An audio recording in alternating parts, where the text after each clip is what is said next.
Hello and welcome to another session of Dr. Barbara Miller's NCLEX review.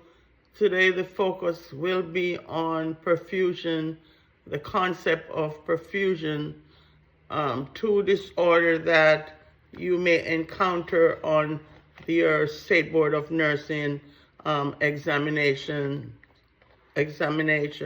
Berger's disease versus Raynaud's phenomenon. So what's the what is Berger's disease? It's an inflammatory condition that impairs circulation to the extremities. Progression can lead to tissue death, also known as gangrene, and amputation.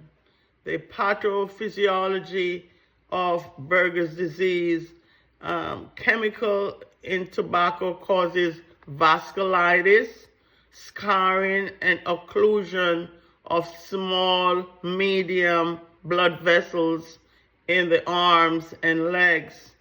What's the major risk factors for Berger's disease? Smoking is a major factor. It affects male. It's more predominant in the male gender between the ages of 20 and 50 years old. What are some clinical manifestations of Berger's disease?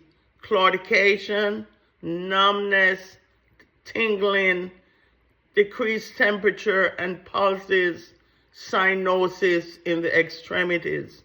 How do they diagnose Berger's disease? Arteriogram, which allows for visualization inside of the arteries. The treatment, they would use vasodilators such as calcium channel blockers.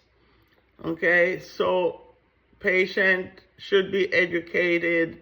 If they smoke, smoking cessation is paramount, and to avoid extreme cold.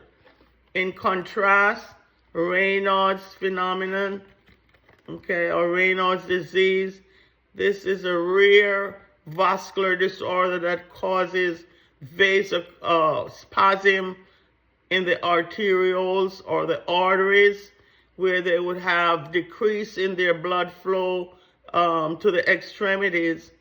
The pathophysiology for Raynaud's disease, primary Raynaud's, is idiopathic.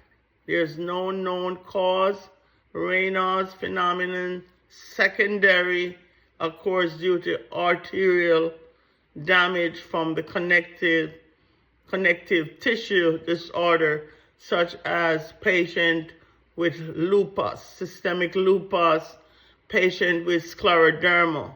So those would be the two pathophysiology or secondary cause for Raynaud's disease. So what are some signs and symptoms or clinical manifestation? Cold, exposure to cold or stress. Their fingers become cyanotic, bluish, cold and numb, and also painful. After the spasm, tissue becomes hyperemic or red as blood returns to the area. How do they diagnose Raynaud's disease? They will use the ANA titer to identify underlying autoimmune disease, such as lupus or scleroderma. The treatment for Raynaud's disease is vasodilators like nifedipine. Or sympathectomy for severe symptoms.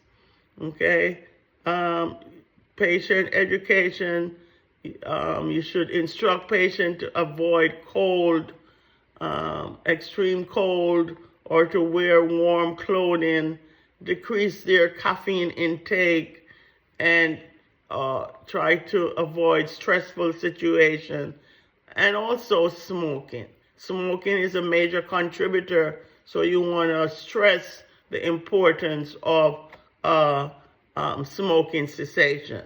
So thanks for watching these short video on Raynaud's and Berger's disease. Please like, share, subscribe to the channel to help it grow. Thanks for watching. Hope these two conditions be beneficial on your State Board of Nursing preparation. Thank you so much.